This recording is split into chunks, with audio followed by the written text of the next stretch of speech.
Hello, welcome to episode 13 of Into the Foxhole. Here with your boy Ed. It's your boy Craig. Yeah. I want to personally apologize because it's been some time now. I'm very angry at him. Thanksgiving took its toll. It did. We got busy things. Mm-hmm. So we'd like to talk about our impressions on Game of the Year award show, how we feel about the concept of it, what happened there, and talk about PSX along with, how we feel about things like revealed on PSX. What happened, I guess. What happened. What had really happened. What had really happened. So, Game of the Year award show went off. Jeff Keighley's, side thing to, Is it his side thing, or is that, his entire that's his life only at this point? thing. That's his, entire life at this point. I don't think he's at, GT place anymore. I think this is, his whole life now. So, Jeff Keighley's, only thing, because he, he's gonna fucking kill himself. As only thing. I'm mad, too, because, when you and I were watching it, I defended this man by saying, hey, look, he's not with Spike anymore. He did a great thing by going out on his own and saying, we're going to have a real award show. Mm-hmm. And what the fuck? This is just as bad as Spike's thing. That entire fucking award show. I'm going to play devil's advocate. It was a little better than last year. It was a little better, but that's almost like fucking saying Sonic Colors was a little better than. What the fuck does that mean, this shit was just, it's literally just as bad. It's like saying you tasted dog shit and then you tasted bird shit and you had an opinion about it. I feel it's just as bad. It's still following all the things I didn't like about Spikes. And right. I'm mad because I defended that when we were watching it and I took it back when it was done because I was like, well, I expected it to be longer. I expected more attention to really be about real nominations. And while writing it down, because I wrote all this down so we could talk about, I looked over and realized that half of what was talked about at this award show and half of what was shown in terms of time was on announcements. It wasn't even on the point that you're watching it there for. Yeah. So, Craig and I talked about that during the award show. I personally didn't like it. No. But I like world premieres. Cool, we get a trailer or something. Yeah. But, okay, look, we got Paris Game Show for that. We got Gamescom for that. We had PSX for that. We have so many events where all those things should be showcased there. We don't need this for that. We have all these outlets. Fuck, Nintendo doesn't even fucking go to these damn things. They do their own crap. They'll go online and tell you. Far Cry Primal wasn't even premiered at award thing. It wasn't premiered at anything. They just came out one day, was like, here's on YouTube, we're making another game. Yeah. So we don't need to have that for that to be there. Absolutely. So I feel he could have found another way to have those there, but I don't believe that award show should have been as short as it was. That was some bullshit right there. Again, like we said, it was fairly short. It was over way faster than I thought it was going to be. And some of the awards that they even announced were I don't know, to me it was just trivial. Did we really need this award to be announced? That is true. And that's even then, they're saying oh man, this award's announced, and then the awards you want to hear, they're quickly muttering while the guy's coming up to accept the award. Yes. By the way, best RPG is this. By the way, best I can give this. Why is it get this given more attention? I have to agree with that. But before we get into it, because I definitely would like to go more into that, I want to talk about our impressions about the announcements that were made outside of what were nominations or awards or anything like that. Right.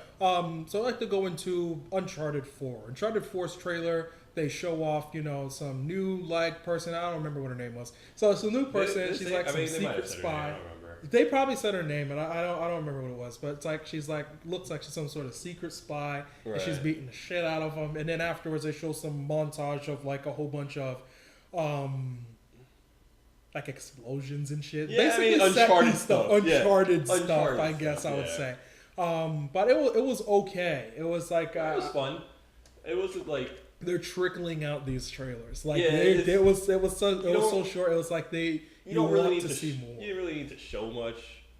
It was cool to see that new character come into play, and I was beating the shit out of Drake. Oh, cool. He was get to kind of because we haven't really seen a bad guy yet. That is true. We've seen more just like what's happening, you know, like, oh cool, Drake's brother's coming into this whole thing. How is he gonna be there? Oh cool, Sully's back. We're in this place. We never really seen like a bad guy yet. So it's like, even though she doesn't really seem like the main bad guy, she's more like the henchman, like the one like the top henchman. Like they've always had the top henchman. I think they're gonna have her be sort of like what like Xena was in like GoldenEye, where it's like, okay, she's gonna be like some spy bitch, but like, she might fuck Bond, but she's also part of the other side.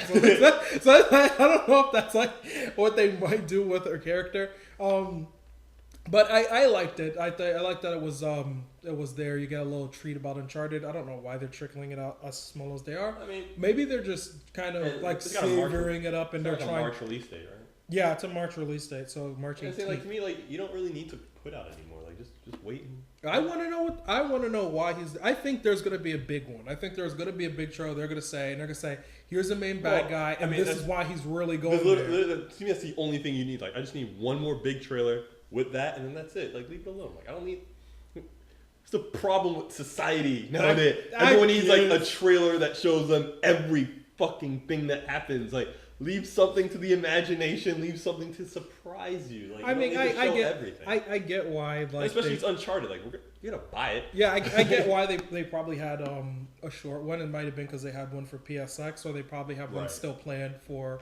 Like other it was like, oh, we'll give him something. Jeff Keighley wants some. All right, we'll throw something together. It's like, we'll give you a short trailer. You get 2 minutes. I feel that trailer is probably really longer than that. They were just. We're gonna get like the full trailer like sometime early next year. We're gonna like, bro, this trailer was like feels like this is what should have been here. No, but it was a good trailer. Other announcements that they had at like PSX, which were like, I feel was probably the biggest announcement that wasn't necessarily a game as much as it was a bigger announcement regarding the industry of like esports, like netting some like big deal, or like I think it's MLG or one of those sports leagues netting like a big deal with TBS, and it was supposed to be for like a couple mil or some shit like that. Yeah, which is cool. I worry. I wish we're giving a shout out to your Jack buddy. I wish he was here to talk about esports things. Homeboy Jackie, big into esports, which I am too. I am big into esports. He would have been great here. I like to see esports become a thing. And me and Craig like almost like discussed at full length what we felt about it like during the award show. Yeah, I wish we recorded that conversation. Yeah, I should have. I mean, I feel I don't just put my stance on it. Yeah. I am okay with them doing this. I don't think much will result from it. Yeah. Not that TBS might think. It's like the games that got these big payouts are far and a few, and it's like the biggest payout ever received by any game thing ever was with like the crazy ass Dota like fucking tournament that was like in the millions. So it's like, yeah, that's not like every single last like thing. It's like the nature of games is like an ever changing thing. So it's not necessarily always the same. You talk about game releases that happen every 3 or 4 years. These companies are in there to make money. So because they're in there to make money, like what company is keeping the game the same simply because somebody wants to watch it as a sport? It's like if the company's allowing this to be shown as a sport in the first place, or giving their consent to allow it to be used to be shown as a sport in the first place, they could also remove it in favor of marketing another game. The second you jump into it about money and you have publishers that say, yeah, we'll have our game feature there under these, requirements, you now turn this into a place to essentially just market their new game, which means that you can't get the real longevity that comes from learning what these sports are, because you're going to be having the sequels and the trilogies and whatever because they won't allow it. I mean, that's just what it is. How I see with games like League of Legends and Dota, like these games, even if like we make a Dota 3, even if we make a League of Legends 2, which I think will never happen, but like say like let's say like for example, say like we make a Dota 3 and they change all these little things. Like to me, the core game is going to be similar enough that even if now like we show Dota 2, now we're showing Dota 3 as an esports on these networks, that you don't really need to re-explain too much. It's almost like you can just like start of the program, lay out what's changed, how the rules are a little bit different now because we're changing from Dota 2 to Dota 3 now, so things are gonna be different. Like you go ahead, you lay out the tiny change. You don't need to do like the crazy changes that like everyone like the hardcore dudes like, oh man, like this move, like the characters run at like this speed now instead of this. Like you don't need it's all like that you don't want to use that dice like, anymore because it's increased. Exactly. You don't need all that. Like the radius of this movie has been decreased by 13 centimeters. Like no, you don't need that shit. But like you could explain like the major changes and shit like that, and then leave it at that. Like to me, like the biggest problem with esports and trying to broadcast it, especially like you're putting it on TV, you're reaching a wider audience. Mm-hmm. You know, Twitch, you're going to Twitch, you're watching it because you want to see this. Yes. Now that's one of my biggest things. Yeah, about this putting it on TV, that means that the casual audience is going to come. People who have known nothing about this game. Maybe like, you know, your father now, you know, big sports guy, loves his footballs, he loves his basketballs, loves his baseballs. He's now flipping through the channels and he sees a new competition. It's like, okay, cool, I'm gonna check this out. How do you now teach him how this game works? This has been my greatest worry of it. That's the biggest leap. Yeah, it's like I get that people, you know, like their esports. I personally don't understand the concept of watching other people play them, simply because it's like, okay, let's say if I'm playing Battlefield, and in terms of the Battlefield series, I have literally over thousands of hours in terms of the Battlefield series combined with every release, literally for the last 10 years. But it's like, I myself don't watch people play Battlefield. I don't even know who the top ranked people are in Battlefield. Yeah. So I don't understand the concept of watching somebody else play it. Like, sure, I could possibly watch a tournament go down and see all the different methods and styles they have, but that barely excites me, and I'm a gamer that plays it. So I feel it's such a small amount of people that are really watching and care about watching it that I don't think it's something that's going to grow as much as they think it's going to grow, simply because it's a difficult thing to convey to the person who does not play the game the reason why these things happening are a big deal. My biggest thing about this whole esports TBS thing is, to me, I don't like watching. I mean, more power to you if you do, but I don't like watching first-person shooter esports. That's to me, it's boring. I get silly. I get nauseated from watching it. Yeah, on top of this, I start to realize like when you're playing a game and you're in control of it, it's completely different than when you're watching somebody else who's in control of it. So it's literally just nauseating. When you're watching, it's almost like watching like the found footage movies, like watching like the Blair Witch Project and shit like that, and like watching the camera work. Like it's classic. It can get like you said, it can get nauseating watching it. Like I know a lot of people who can't watch those movies because they just get motion sickness watching these movies. It's like it's not even just the idea that somebody might get this while watching. It's the idea that they don't even fucking know what the game is in the first place. And like to me, like that's where the difficulty becomes like deeper into not understanding. To me, with first-person shooters, visually, it's not as intuitive as like say like granted like you understand the idea, it's to kill the other guy, but to kill another guy in a first-person shooter, that moment can happen so fast, and like to the point where like it becomes insignificant when you're watching it like third hand. Yeah, third because party. It's like you missed the in my opinion the beauty behind the difficulty of why this was a big deal to this person. It's like if you're playing a game and you know all the rule sets and you understand all the weaponry, this is not a simple thing of, okay, you might watch it for a little bit to understand everything in it. You got people who play hundreds of hours a game to master everything that goes down. You could casually play a game for maybe 20, 30, even 40 hours, and you're kind of still unlocking stuff and still learning how to properly use stuff. So the viewer who's watching this is not going to really get off bat what all this means, and they're not going to get why it was a big deal that this guy died from something that they didn't see. So it's like that's something that's hard to do. Like in a mode like Search and Destroy and Counter-Strike, if you're watching someone do Search and Destroy and you have commentators that are sort of explaining why it's a big deal that they're doing this, then I guess I could see how someone could get interested in it. But this is no different than when they used to show that show, I think it was called Versus. I don't remember the name of it, but it used to be on G4. And they had a show in which they would show people actively competing in games like Counter-Strike, in games like Quake 3, and all these different games. And that's that show, that Fatality person who was like #1 at Quake and a bunch of other games was on there. So it's like you had one of the #1 people that was on here who was playing that game, and that show didn't survive. So I question, how much do people really want to watch these things But if then like that didn't like pop off.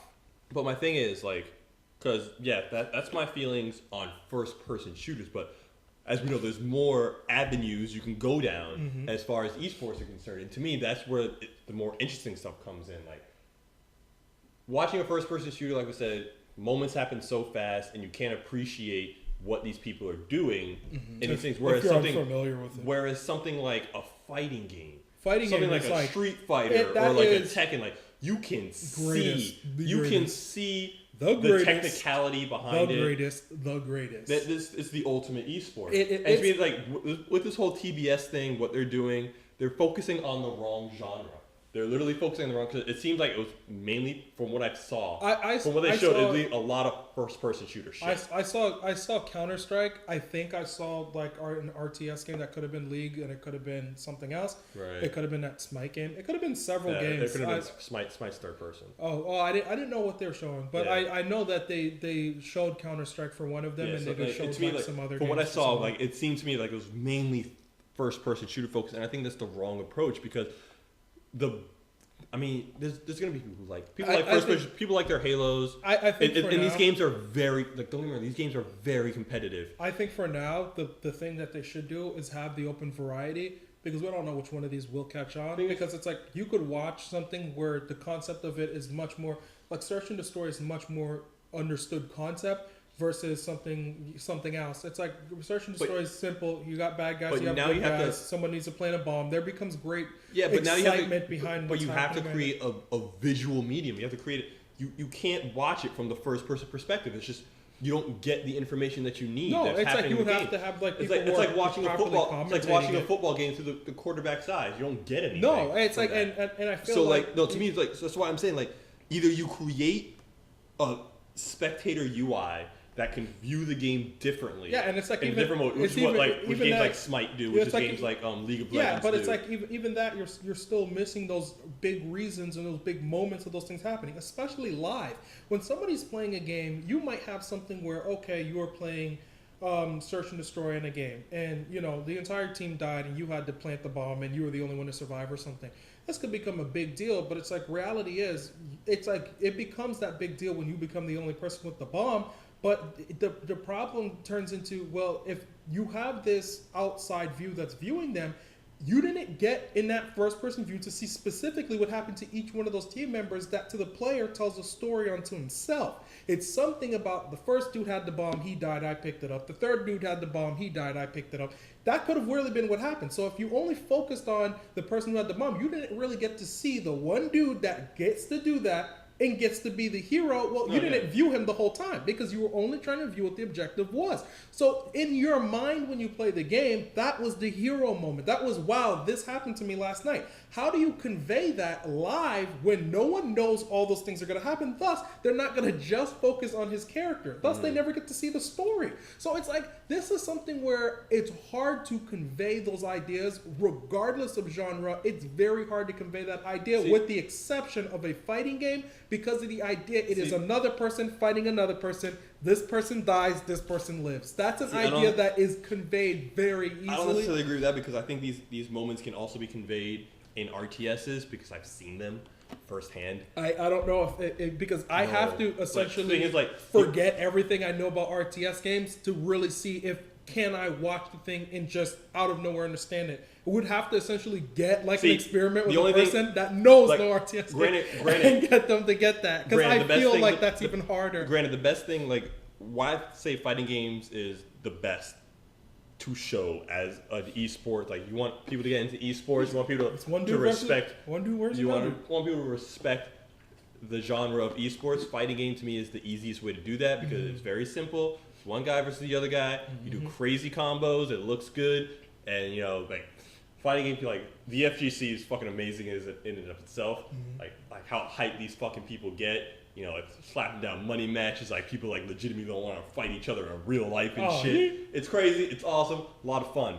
But as far as games like StarCraft or games like League of Legends and go, there's a little more to them, and there's a little more that has to be explained to your audience, which is fine. Which to me is fine because it's like watching your very first football game. Your very first football game, you have to learn the rules. You have to know what's happening on the field, or else you're going to be confused as fuck. Yeah, which happens. It's understandable. In that respect, yeah, but it's like when you have these concepts to some of these sports games that are much more simple, when you get into the complex ones, it's literally going to turn into like it's a fight or flight type situation. See, but like to me, like I fear that's what's going to happen with this. This is going to be one of those joke things that happens, almost like highlight. I don't agree. I'm getting a highlight feeling from this, Craig. Highlight was a sport in the 80s that everybody thought was going to be a big deal, and it is literally a joke within an industry of all sports. Somebody tried to invent a sport, and it became a joke, and a bunch of big people tried to fund it, and it's just something that never caught on. The thing with this is like they're kind of banking that lots and millions of people are going to view it, and I'm telling you right now, it's not going to happen. Well, no, I mean, especially compared to other sports where they're getting millions of views every single time they show a thing. I don't know that's going to be happening with some of these StarCraft or League of Legends is going to replace sports is ridiculous. I'm not saying it's going to replace it. I'm saying they're not going to get the ratings that they want, probably enough to continue to stay on the But the thing is, like, how I see it, like, because I'm not talking about. We got ratings. Shit getting off there, and I have millions of views. I'm not talking about ratings right now. I'm talking about like public appeal. But that's what I mean. No, ratings I get in that. terms of, but I get that. exactly But I'm saying like the actual like how should I put this? Like the very like the idea of getting people into esports, I think, is a very plausible thing. Especially for a game like StarCraft, again, it's a very intellectual game. It is. I think it's not impossible to get somebody. It's not impossible to get someone in there. I'm not disputing that. I'm saying, is it possible to get them in that period in time? I think because they're gonna can this shit before that ever happens. I really think. I mean, literally, it all comes down to advertisement. Of course, it all comes down to advertisement. How well you put this shit out there. Because again, when I went to my first MLG event, I knew nothing about StarCraft. I knew nothing about StarCraft. I knew nothing what I was getting into. I don't agree with that. I believe you were a fan of it. I was not. I was not. I knew nothing about StarCraft. I never played the game before. I had my buddy with me who had played the game since launch. He played StarCraft 2 since launch, and he knew I loved video games. So we went to Orlando one day, and he's like, "Okay, there's a StarCraft event. We should go." I'm like, "Cool, let's go." We went. I'm watching it, and I just got in there, man. I was fucking there. I was in it. He was explaining to me basic concepts, like things that you can do. You build certain buildings, you build certain units, and they go and they fight. And I'm watching, and it's like the clouds fucking electric. The commentators are explaining things the best of their ability, just as fast as they can, because StarCraft it's a pretty fast-paced game. Like things happen quick, so you have to talk quick. That's even worse. So it's hard. So I mean, but man, I was in it. I was in it to the point where I wanted to learn. So literally, like, throughout that entire weekend, we went back, we kept watching, I kept learning to the point where after I left that event that weekend, man, I went home, bought that game, and I wanted to learn everything about this game. And now StarCraft is like one of my favorite games of all time. Now, do you believe that this same experience that you have could be perceived by millions the same exact way? I'm not going to say by millions, but there's a good majority of people who can perceive it, like who will get into it the same way as I do.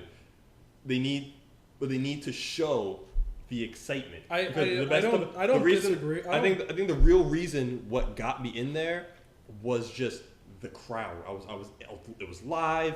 I was in the crowd. It was electric. People were just fucking so excited to see this game. It was like everyone was blowing up, man. Like shit had like it was a good a good engagement happened in the middle of the field, man. Like maybe one dude like caught him off guard, crowd's like, oh my god, this guy's coming up behind him, he doesn't know he's there, and then fucking boom, entire army gone, doesn't realize it, game's over, GG, victory screen comes up, you're just like, fuck yeah, it was awesome.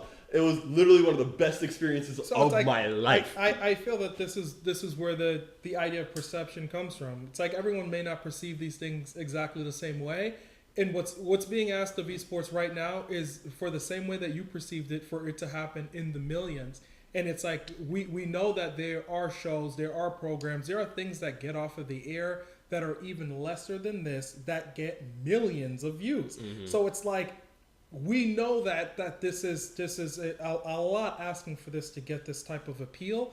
I don't know if they could survive it, and really only time to tell. I'm banking that they may not be able to. I can almost guarantee this is going to flop, but it doesn't mean the death of esports. No, it I don't think so. I don't mean that in that regard at all, as much as I mean that in terms of like it being on TBS and getting that appeal. I don't know if that ever happens. And things like I just feel like, again, they're just focusing on the wrong genres. If you want to Craig's throw, like, need to have that fighting game show, my nigga. you want to throw the. They got that RTS Yeah, channel. Oh man. Craig's like, you know they have the golf channel. Craig's like, we need that RTS channel. If there was a channel that just showed WCS, man, I'd be there. I'd be watching that shit nonstop. I love me some WCS. Craig's like, we need that. Especially now, Legacy of the Void came out, man. Everything's fucking changing. Like, whole new fucking game. Like, I'm excited, man. Craig's like, we need that RTS TV. I'm excited. Oh, but like again, we talked. I want to have another conversation regarding esports at another time. Absolutely. We went on longer than I thought we would regarding this. But yeah, there's a lot to say about it. It's not really an easy thing to. It's not a black or white yes or no thing. Yeah, we should definitely move along. But like this whole TBS thing is rough. It is one. Well, for another time. Yeah. Another thing shown at Game of the Award show, which I really, really, really, really liked. This was all completely off guard. I don't even know if this really was even rumored, nigga. Batman gonna be a Telltale game. So yay, cool. So Telltale gets Batman license to make a Batman game. Like, interesting. Basically, it's like what y'all hear is like Warner Bros. Is passing out licenses. They don't give a fuck to everyone.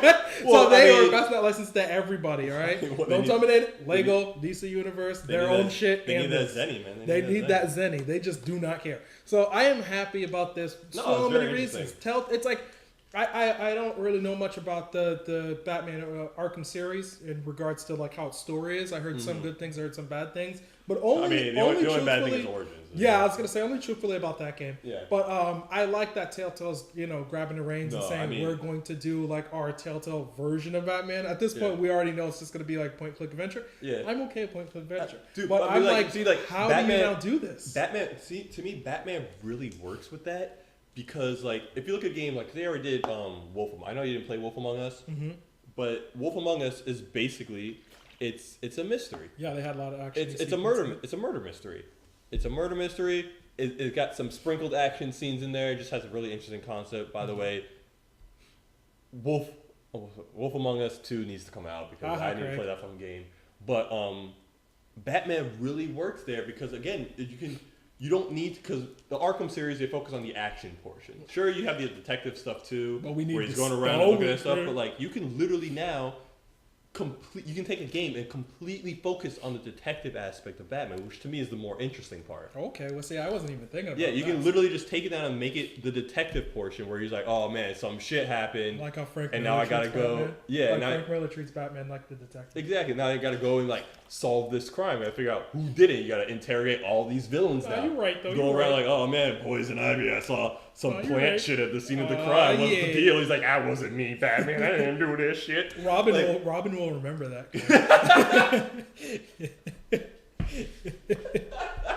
I'm hoping all that. This could be a really cool idea. It's a really good idea. I'm really excited for Batman, the Telltale Batman game. I was really happy to hear this, but I was more so like questioning how they were going to do it. But that is alleviated considering how they did other games that did other stuff. I'm only saying this based off of what I played from their Back to the Future game and like Walking Dead game. I haven't played Back to the Future, but you should play. You need to play Wolf Among Us. I'm actually probably gonna buy it. It's on sale on PSN, people, for a good price. Just letting y'all boys. Just letting your boys know. Nah, play that game. Like, Wolf Among Us. So really, I mean, I know it's based off of another comic. Yeah, it's based off of a graphic novel. Yeah, which is great. I thought the idea was great, man. The idea is. The world is fucking fantastic. I think his name was Bigby. So they're snatching up all the good universes. Yeah, like Telltale. Bigby Wolf, man. He's just a cool character. All the people you come across, man. It's just a really cool story. We should have one where we essentially talk about what games we want to get Telltaled. You write that down later, Craig. Another game that we really liked by another developer, it's completely opposite from them, Walking Dead Michonne by Telltale. So they showed Walking Dead Michonne at the Game of the Year award show, but it wasn't like a big shocker. We all kind of knew that was going to happen anyway, if you consider this is like announced. This is like what? Basically it takes place like between the apocalypse and before she meets Rick? Is this how this works? Yeah, from what I'm seeing here, this is before they ever meet the actual group of people. Oh. So it's like Michonne's character in the book clearly exists far beyond her ever meeting the people, and she ends up meeting them in the prison. So it's like Michonne's character in the graphic novel. I mean, if you haven't watched Walking Dead to that point, I don't recall. You're a loser. I don't recall when Michonne meets them. I don't remember when she meets them in the show. Does she meet them after the prison in the show No, or it's before? definitely before the prison. Okay, it's before. It's because she meets. It's definitely before the prison. Really wow. I actually thought she met them during, but like she meets them. It might be during. Oh, okay. But it definitely wasn't after the prison. If it's during, it's the same time in the book. Yeah. But like she goes on to talk about like the life that she had before, and her husband, and who I believe either was her brother or the brother. I think it was the brother. Husband's brother. I think it was her husband's brother. Okay, then. So like they talk about some of that. But yeah, and there's those two guys. Yes. Those two black guys and the black guys. Does she have a child too? Yeah, she talks. She doesn't really talk about her. They reference in the show. Yes, they reference it, but they don't. She doesn't openly talk about having a kid. Yeah. It's just sort of like hinted that there was a kid, and then even though she doesn't confirm it, in her flashback sort of show stuff that say that she did have a kid. So I believe that this is essentially just showing us about her background, and that you're essentially playing before she meets Rick. And you might be playing just the in-between parts before they ever meet, So it's like a little prequel to it, I guess. Yeah. Which is weird, because they're like basically saying that, okay, we're not only just doing stuff completely outside of Walking Dead, but we're doing our own thing about a character in The Walking Dead that's not even covered in The Walking Dead. See, but to me, which is like weird. I'm not a fan of like. I'm gonna lay this down right now. I'm not a fan of prequels. Mm-hmm. Especially prequels about like a main character. I like prequels. I can't. I've had good experience with prequels. I like origin stories. I like origin stories. In games, I love prequels. But to me, like prequels are like to me, like I was like I had like the same problem. I feel like the same problem I'm gonna have with this game is the same problem I have with the Clone Wars cartoon. Aha, correct. Is that like I'm gonna see Michonne in all these crazy, terrible situations. Mm-hmm. They're like, oh man, Michonne's getting surrounded by walkers. What does she do? Like, well, she survives because she has to meet Rick. Yeah, I know, and that's my only that's my biggest gripe because like they do that a lot in the Clone Wars series. Like, oh man, Anakin Skywalker and Obi-Wan Kenobi. They're in trouble. What are they going to do? Well, something's going to happen because they need to make it to episode 4. Yeah, I know. I mean, that's a moot point. Greg, we know that's going to happen. No, it's just damn. But shit like that bothers me. I would say. I'm just like, when it gets to those points, I'm just like, wow, just fucking hurry up and get to the point where they're okay again. To say a game that clearly didn't have anything, a lot to do with this, and that was completely 100% different than the game that we're talking about now. Mm-hmm. Probably Walking Dead Season 1. I'm just going to keep doing that. Well, Walking Dead Season 1 with Lee's character. Lee's character doesn't exist in anything, they made his character. Which is what made it fantastic. Yes. You don't know what the fuck's going to happen. And spoiler alert, if you didn't play the game, Lee passes. Spoiler alert. Spoiler for that game. You should have played this game. Yeah, you better play this fucking game. This is one of my favorite games. If you didn't play this game, I'm still like, it's hard to say how far ahead to skip in these fucking videos. It is. You need to skip a fucking head because this is what it is. Skip ahead until we're talking about some other game. Exactly, because this is what it is. And if you didn't play it, that was your own goddamn shame on you. It's your goddamn fault. But it's like with Lee passing, and he is factually dead. Yes. He dies. Oh my god, he's so dead. He is dead. He is fucking like worms in the face. Dead. You play this game edge of your seat because you do not know what is going to happen. You play the second one edge of your seat. You do not know what is going to happen. Mm-hmm. So it's like when you are playing a sequel, when you are playing a prequel, and it is about an established main character that we already know about. There's where the trouble comes into. If you told me, oh, this is before the events of Lee and all these other people, sure. And if it was somebody else we didn't know, cool, because we don't know if they live, we don't know if they die. Exactly. So something's kind of interesting about that. If you kind of could tell us a story about what happens to them, sure. Absolutely. Even if it was a character that was established, that was like, let's say, Kenny's character. Right. You could have a whole prequel thing about how he and his family gets to where they're at when you first meet Lee. And you could just have this entire game where it's like you're surviving all these things and then you finally meet Lee and the game ends. Yeah. That's fine with that. Michonne's character is like, we know Michonne factually lives for 100% for Charlotte Dutt because, she does a lot of shit. She does a lot of shit. She exists, for a long time. To the point where it's like, well, how do you fuck? Yeah. It's like, so it's like again, I'm still fine with his existence. Again, I don't mind an origin story. I don't. But like for a game, like for prequels in general, like I like drama. I like suspense. I like to like know, especially now. Maybe I'm being spoiled well, my Telltale games and my Game of Thrones and now watching Walking Dead, where like people can just die at any point at any time ever. But I mean, she could probably come across some people that'll die. We might see some people who are like, I might get attached and they might die. Yeah, so I'm not saying like it's completely like I'm completely writing this game off just because Michonne's in it and it's a prequel. But like at the same time, it's like, well, I guess like I'm never gonna forget that Michonne lives at the end of this game. You know? I guess. Well, let's move on to a game that you're probably going to be happy about, regardless. I'm looking at the list right now. Yeah. Let's go. Announce it so I can start talking. Psychonauts remake. No, I'm playing Psychonauts 2. Fuck yes! Psychonauts 2. Oh my god. Okay, even though, like, this was like another game that was sort of like, we knew of its existence before. See, the thing is, I didn't.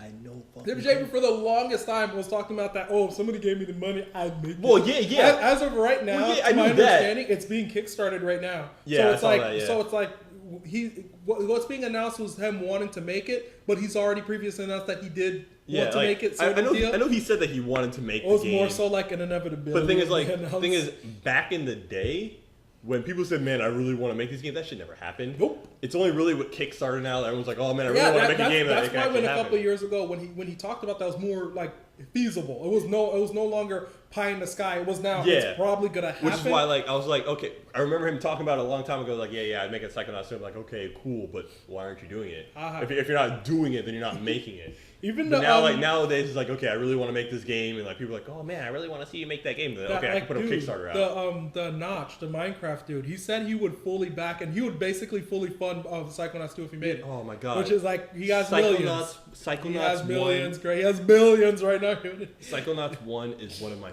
favorite platformers. Even outside of good. being a platformer, that's a good game. Period. Absolutely, that's one of these games where it's like it is. I like funny. The platforming. I like the game overall. It is like really good. It was one of the very first games that I genuinely just laughed at. That's a really it's a funny game. It's a good story. Like when you're great characters. When you read certain people's minds. And you're like, it's like some weird shit. Yeah. And it's like what they're like. You read that one girl who has a crush on you. You can read her mind, and she's like looking you up. She's like, "Oh man, I just want him to fucking take me in his arms and and just drag me to the beach." And they're talking all this crazy romantic shit in her head, but when she speaks, it's like, "Oh, well, I don't like you. Get out of my freaking face." Or you read that one kid Dogel's mind. He's my favorite person. The crazy kid. He's the crazy. He's my favorite person. He's like, oh man, the squirrels, they talk to me. Don't listen to the damn squirrels, man. They're squirrels are crazy. No, I'm it's happy. A great game, man. If you haven't played Psychonauts, it was on sale on Steam a while back. Is when I bought it. So I believe that. But it's a great game. If they get the Kickstarter and they get the funding, I believe they should get another outside team to possibly make a remaster one for current generation systems. Absolutely. I believe it would probably make a shitload of money for them. Absolutely. If you consider it's port's got to be 100% profit. To me, it's one of Tim Schafer's best games. It's a good game. If not his best game. That's my favorite game he's ever made. Absolutely, same here.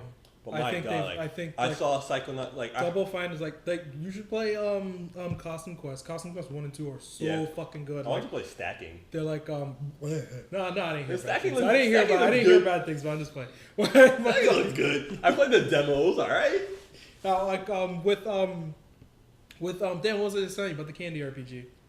The Costume Quest. Yes. Costume Quest is turn-based RPG, really good. funny, Yay. really good. You have favorites. so much funny Japanese jokey humor in there. It's really funny. But it's a good game. I don't know if I would say it's my favorite game he's made. It's up there. Sure. I like Psychonauts, but I really like Costume Quest 1 and 2. I love me Psychonauts. You come back to me. You talk to me. Yeah, I'll play those games. They're really good. But for sure, Psychonauts 2 announced, man. I'm so happy. Psychonauts 2 announcement. Afterwards, there was not much to show afterwards about it, really. As much as it exists. It was basically some form. It was basically just the opening cutscene. It would have seemed like for the game, and that was it. But even then, it still retained that same type of humor. It was still a lot of fun to watch, and I was really happy to see it. I was really excited to fucking see it. I'm so happy that they're actually looking to make another Psychonauts game.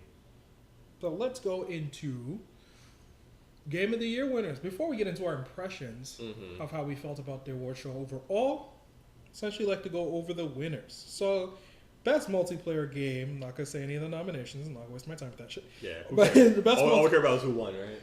which is weird because it's like they had something for just multiplayer. As it feels just like Yeah, which is we'll get into that. We'll get into that. Just read the thing first. Read the thing first. Woo! Best multiplayer game went to Splatoon. Best esports team went to Optic Gaming. Best narrative in the game went to Her Story. I believe what was like best new gamer or best innovative gamer or most new age gamer, some fucking shit ass word. Oh, it went to Greg Miller.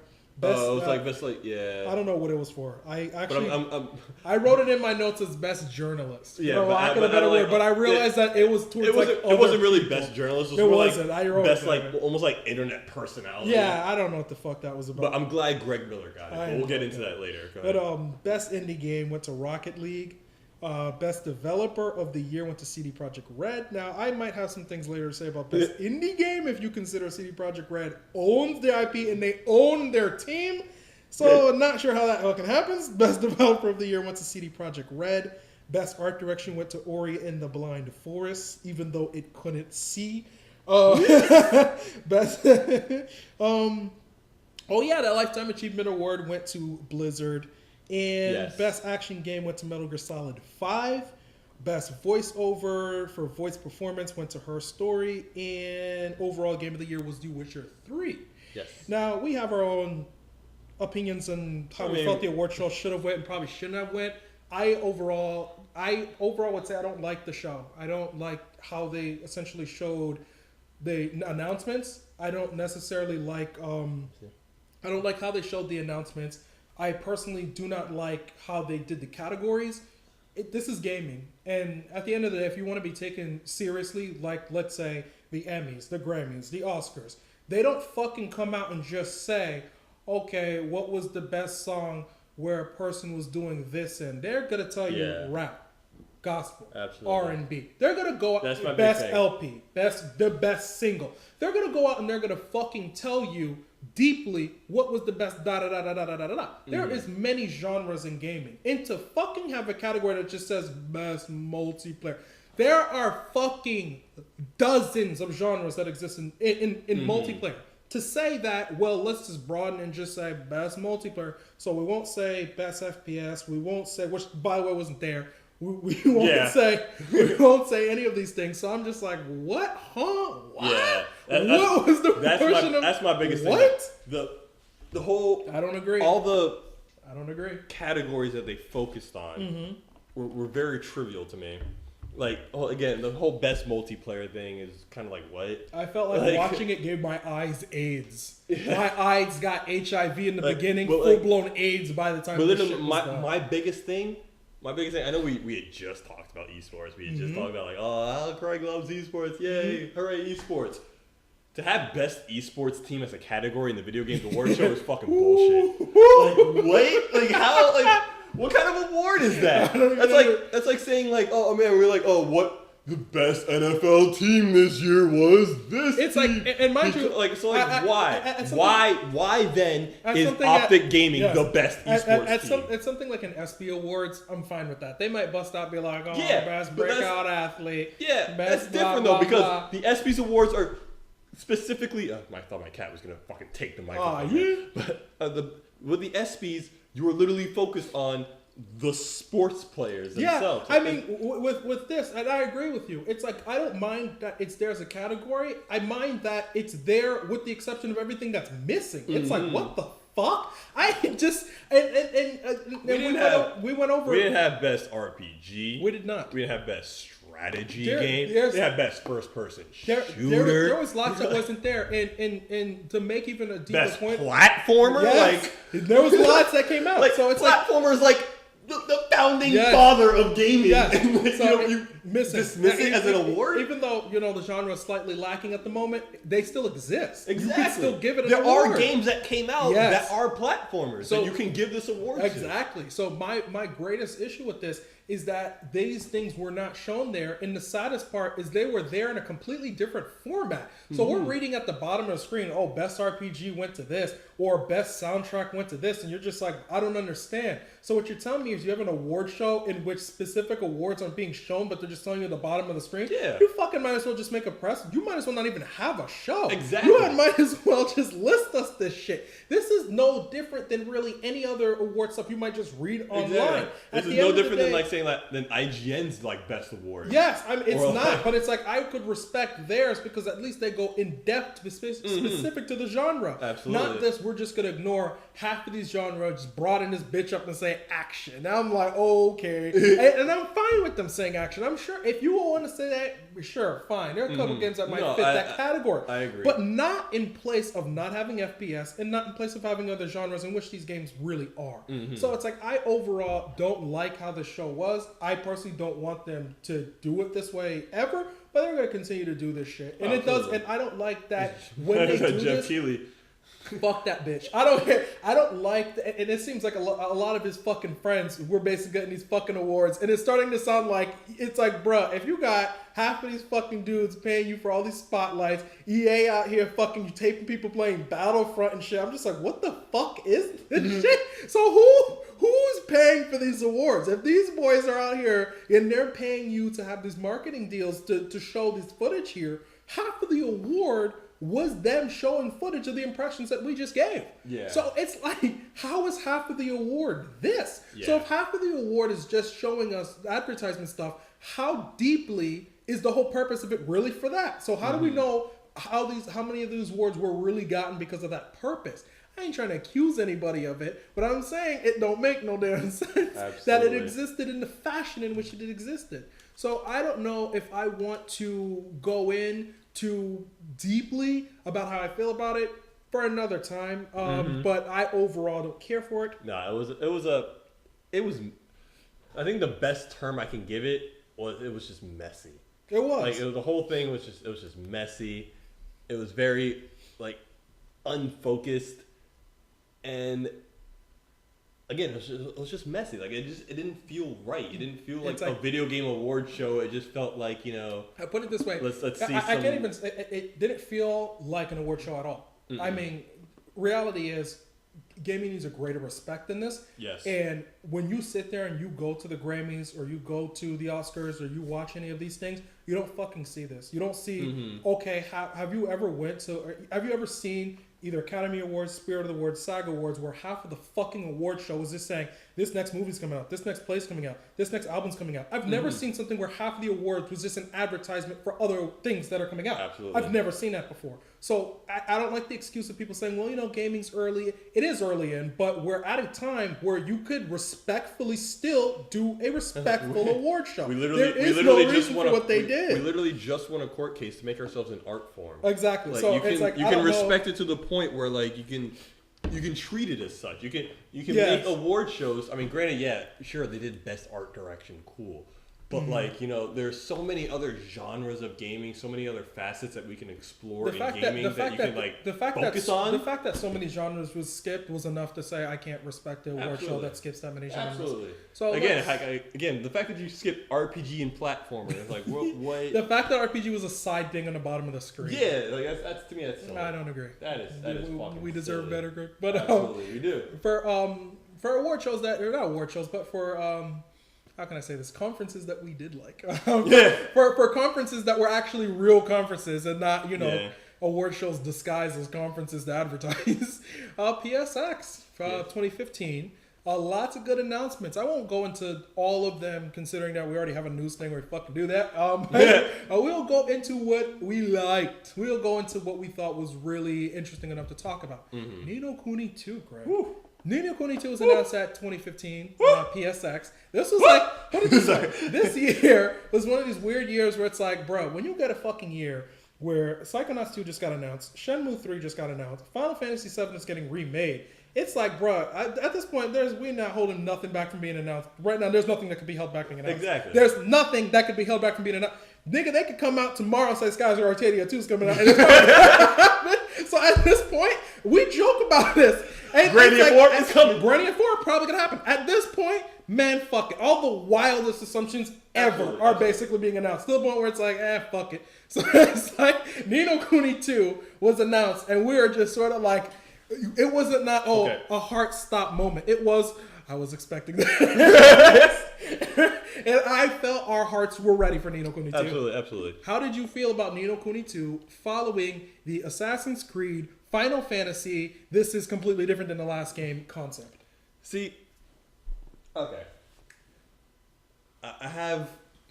let me just start off by saying I have unpopular opinions on Ni no Kuni. No, you're right too. I'm not saying I hate the game. I'm not saying the game is bad. Hater confirmed. Great game. Hater confirmed. Great game. I'm actually like, I don't want to talk too much about it because I'm actually like working on a video right now to explain my views on Ni no Kuni and everything that happens. So it's gonna come.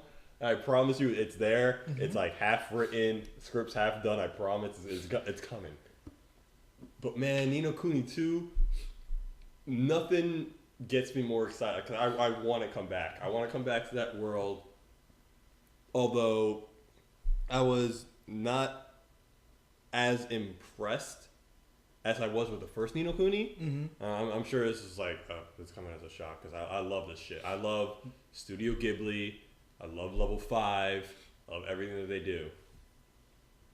But like when I saw the first Ni no Kuni trailer, man, and I saw the concept with this kid, and he lost his mom, and he just wants to get her back, so he travels to this new world where he has this chance of saving her.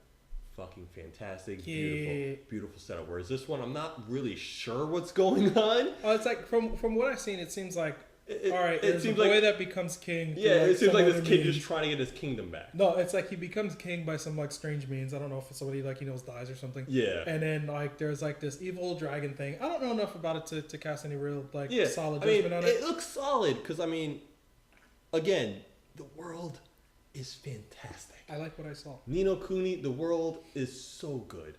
Things are happening. Oh, I forget. I think the city's called like Hamlin or some shit like that. Again, you'll see my review. You'll see my review of Ni no Kuni, exactly what I'm doing with Ni no Kuni soon. I want to say soon. It's probably gonna be a couple months, but it's coming. It's coming. But like, oh man, like I'm really excited for Ni no Kuni 2. I'm really happy that it's a game. It's coming, and I'm gonna get another RPG because. The more RPGs, the better. Just RPGs let it happen. Galore were happening, all right? To the point where it's just I scoop RPGs in like pastries, man. It's like just give them to me. RPG fandom might as well just be confirmed for 2015, 2014. Oh, right? absolutely. These 2 years for Japanese RPGs have been insane. When people sit there and talk about it's about fucking time because we invested an entire generation. When people were talking about the RPG genre in general, saying some doom and gloom things, it's like, bro. We done got a wave of the most ridiculous announcements. I might as well say that right now, the RPG genre is riding this bizarre, like, ridiculous Cloud9 that no other genre is really running. You said Cloud9. Oh, we would talk about that. Cloud7. Gay. That's gay. That's gay. But it's like, no other genre is having this right now. It's not like you have, like, every damn, game coming out and they're like, with the exception of, let's say, like, Doom 4, which you already fucking know about. But it's not like we're like, oh, man, company out of the woodwork from old RPG from 10 years ago, 20 years ago is remaking it. You don't really have anything like that. Not in the racing genre, not even in the fighting game, not in a lot of genres you really have that. So it's like, we have in our genre of finally lots of these things coming out on top of other brand new RPGs coming out. So it's I want people to relax in the doom and gloom JRPG thing because there is no other genre right now that is getting this ridiculous amount of last gen ridiculous. Last gen was the revitalization of the fighting game genre. I would say so. Whereas now this generation is now the revitalization of the Japanese RPG genre, which is great, which is something I wanted. I would say it's like a small cross because late PlayStation 3 got a boatload of Japanese RPG. That's true. And it's like they're still getting them, and it's like PS Vita is also like essentially getting like a fucking shitload of Japanese RPGs. The thing is, I don't have a Vita. You don't, right? You don't. PS Vita right now, I'm gonna tell y'all folks this right now. PS Vita right now is like fucking PlayStation 2, PlayStation 4 3 in regard, or PlayStation 4 2 in fucking regards of having Japanese RPGs. This shit's ridiculous, alright? For the chunk of RPGs you hear us talking about that's coming out, that shit's also coming out for Vita. So it's like a lot of these games, a lot. So it's like their handheld is helping get a lot of that out because of how it is in Japan. Porting it to other platforms helping too. So it's like, again, it's assisting in this craziness of JRPG. I feel like, I do complain like I don't get a lot of JRPGs. Oh, but I also don't have the like again. I don't have a Vita. I don't have a 3DS. So I don't have the consoles that facilitate my need. Yeah. So we got more things to talk about JRPGs. Oh, absolutely. Let's move down the list since we got more things to talk about JRPGs. So a lot of VR news went down. Res VR. So my man was there. Maker of Res on Q Games. Mizugaki, or what we call The Miz, was there showing off his Res in VR. PlayStation 2 game they're bringing back on PlayStation 4, 1080p 60 frames. He was there at the award show. Like, he hid himself through like one of the demos, and like as the demo is happening, he takes off his mask, like his helmet, and turns out the person that was like dancing on the stage was him, and he was playing it, and we're like, yeah. So yeah, Res coming in VR. Psychonauts also is coming to VR, and I'm sure it's like, I'm curious about. It's like a prequel to my understanding of Psychonauts 2. It's sort of like in between Psychonauts 1 Psychonauts 2. That's the best thing. 1.5. Yeah, I guess I could say that. It's like something in between there. They didn't show much about it, so there's actually not much impressions I really have to say about it. So PSVR looks like they're I literally heard nothing about it. What's wrong with you? I heard two things about this conference, and we already talked about one. We already did. So it's like VR was a big focus there, and I guess they want to sort of use it as like a big test place, so like everyone could see their VR shit going on. They showed Golem, which looks like a really interesting game about some blind chick, and like there's like dinosaur thing, Golem thingamajigger. Cool. Red juice, not like red juice. I mean, I actually learned that like golems were like a big Jew thing. Yes, Craig. I didn't know that. I didn't know that. I'm sorry. I apologize. I never researched so much into Judaism before. But yeah, maybe she's a Jew. We don't know. But it's one of the more. I had no fucking. Anyway, it's not what's important right now. It's one of the more interesting games for VR that they showed. But all their VR games were pretty decent, interesting. Sure. The Tomorrow Children's getting a beta if you feel like signing up, helping yourself to it. Hitman is also getting a beta, so betas were being announced left and right in this bitch. So as we're talking about betas, I just want to apologize to you and to the viewers at home. You was a bitch. That I could not get into the Overwatch beta like I wanted to. We are upset because people from the Foxhole feed heard that you might do this. I know, and they've been emailing all day. They were emailing like, man, when are you getting that Overwatch footage? And I feel terrible to all you people. I was like, I apologize. My partner Craig is working on it. This is what it is. All right. Y'all boys need to stop right now, that hate email. I don't think it can happen. There's some serious work that needs to be done. Y'all boys need to stop those hate emails. Oh yeah, we out here. We out here trying. I want to officially apologize for that. But my shit ain't up to snuff. We got some. If we get into any of the betas, I'll post what I can post. I know they have the little like non-disclosure agreement stuff. Yeah, that's not PSX stuff. So that's. Mm-hmm. So if we get into the Tomorrow Children one, which I signed up the day it was like talked about, so I'm pretty sure I'll probably get it anyway. You can try. I'll record and show stuff since a lot of people aren't familiar with it, and maybe the same with Hitman. I don't know if it's 100% understood how Hitman is going to play. Mm-hmm. Really weird because they were saying that's going to have less story stuff, and like what I'm seeing from the video they show at PSX is like saying like it's like a prequel to like Agent 47. Like it's showing how he first meets his handler, and I was like, oh really?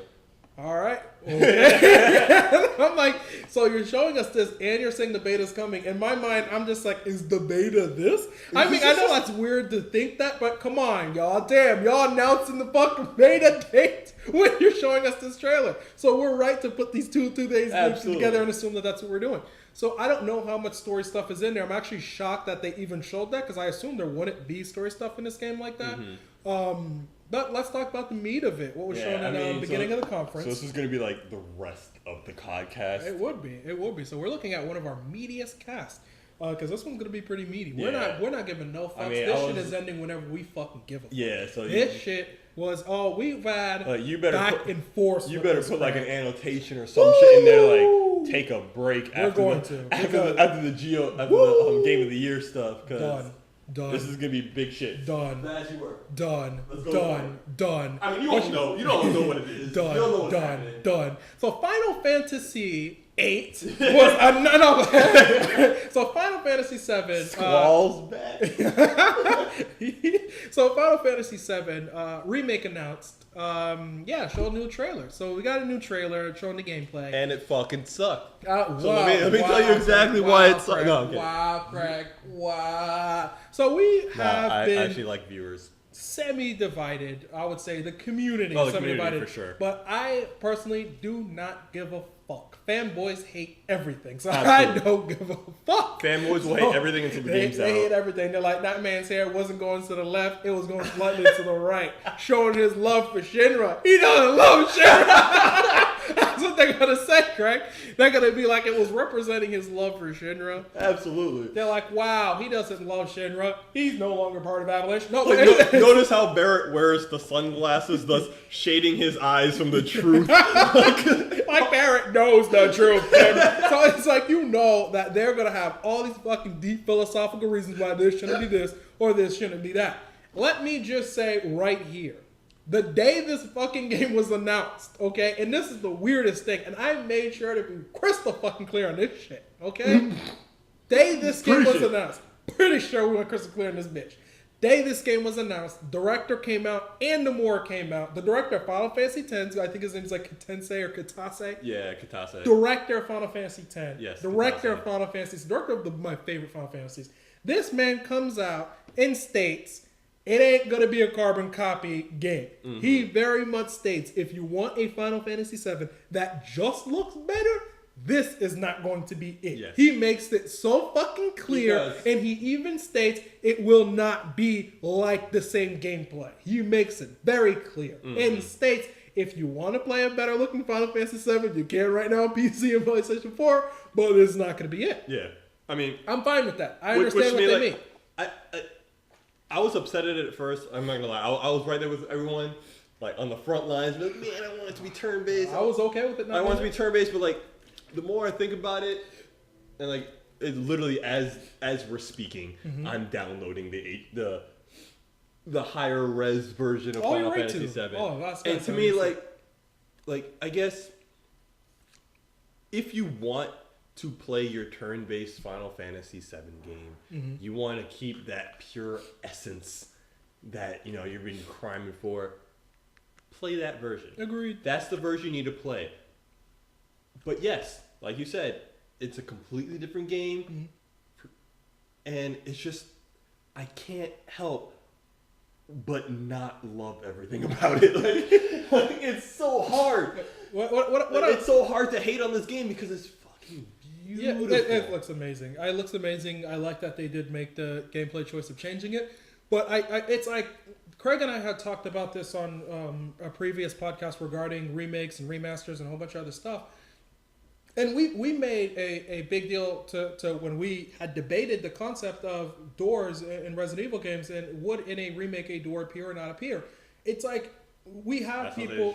We've had people that have come out. Use it, you. We're split. We're split. We've had people that have come out and directors, producers that have come out and have openly stated that they would not make specific things the exact same way, had given the chance to make them completely different. Yes. Even when you look at the future of those series, when you look at Resident Evil 4, 5, 6, Revelations 1 and 2, none of them have those door stuff anymore. So it starts to become pretty obvious that there was not something that was part of the game as much as it was used to hide those scenes. Absolutely. So even in we all know that they were there to hide loading. Yeah, we don't know they were there to hide loading scenes. Yeah, obviously. So it's like, but I can understand how somebody might, let's say pre-4, let's say you never played, or RE4 is never released. If we talked about Resident Evil and somebody said, rumor is there is no door scenes in the other, somebody might say, wow, sit back, hold the phone, it's part of RE. Somebody might say that in that regard. And I'm one of them. I'm one of those people who would say that. But it's like, but now we have the people who are making these games saying, well, no, we would not do that way. The only reason we did that was for another specific reason. And to those people I say, come on. Yeah, like, yeah, it just like, to me, like, especially with RE, it just added a certain thing to it. In my opinion, I'm not saying it was completely unintentional, which happened. Like, sometimes brilliance is unintentional. And you're just like, oh, man, you just get it right, but you do it because you didn't really, like, have to. And it just makes up for something, like, make something really good. Yeah, and but like I feel like that's all well and good. But like for something like Final Fantasy VII though, good at game. whereas like sure like the turn-based combat is fine. It's fine. Like to me, like Final Fantasy VII. I mean, we were talking about this earlier. Final Fantasy VII has not been like it's not the best gameplay in Final Fantasy history. It's not. It's not for like lots of reasons. It's like to me like it's a fan like don't get me wrong. Final Fantasy VII is a fantastic game, fantastic fucking game. But to say that like oh man like if I can have like Final Fantasy VII play like Final Fantasy VI with a Final Fantasy VII story, to me it may just be the perfect game. Yeah, I mean, and me and Craig and I have talked about this so many times regarding our favorite RPGs or our favorite Final Fantasy games specifically. And it's like I'm sorry, that just slipped out of my mouth there. Like it just happens. We've had Final Fantasy games where it's like, you know, we did not like certain story stuff to it, or let's say we liked the gameplay and we hated the story, or liked the story, hated the gameplay. We've had Final Fantasies where we feel that way. Yeah. I don't hate Final Fantasy VII, but I feel it's not the best in terms of its gameplay, and it doesn't even need to be turn-based to the point where it's like, it's not like with 5 with a great job system. It's not as good as 6 in terms of being turn-based with having a purpose behind the turns, to the point where it's like, you could have made this action and been fine with it. So it's like Nomura and, Katase are going on to say that we wouldn't do this the second time around. That we maybe made it turn-based for the sake of lack of something else.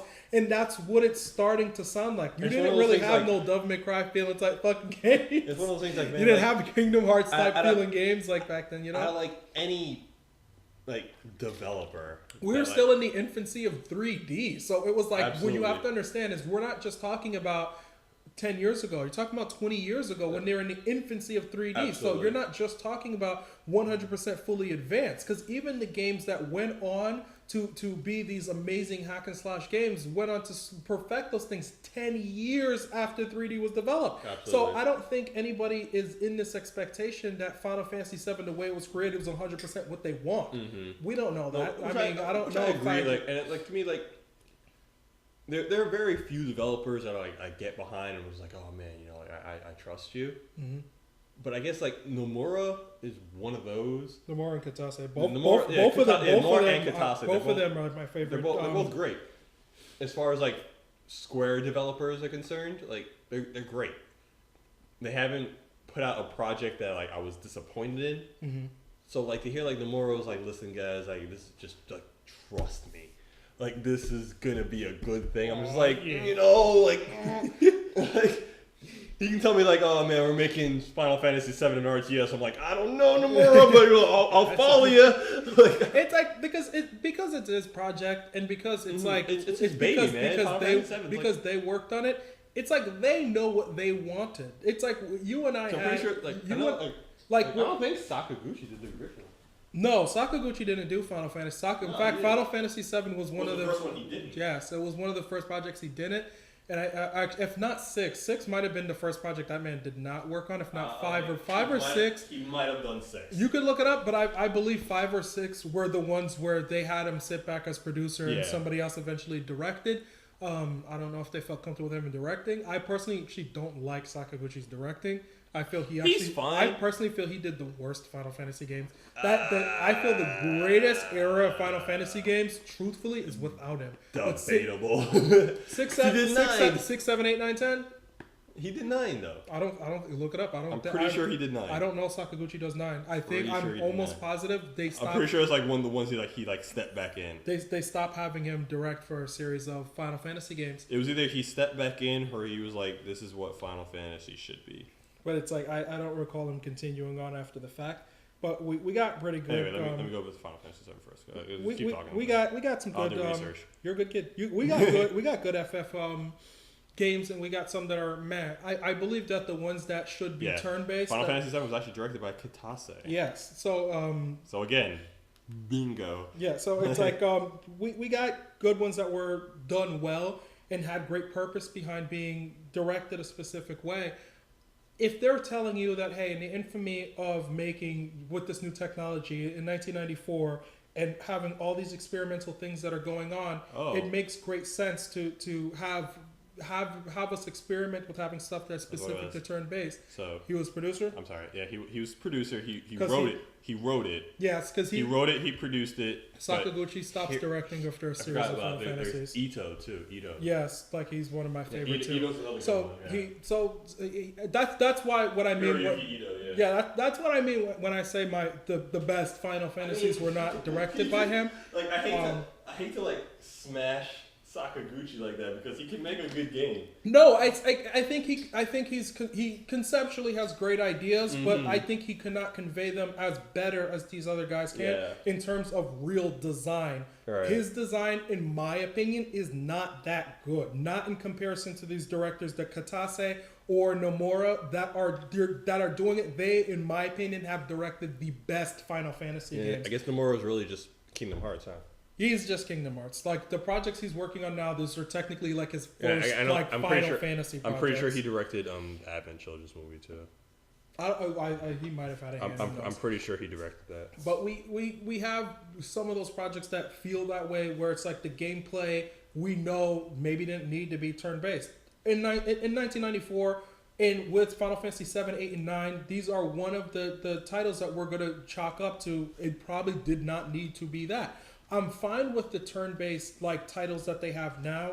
I like that Final Fantasy 8. I like 9, but it's like I feel that if you made them action, I might just as much like them. So some games, yeah, sure, they make sense. So they also go on. They also go on to state earlier today. They actually went on to state, or technically to be yesterday. Yeah, whatever.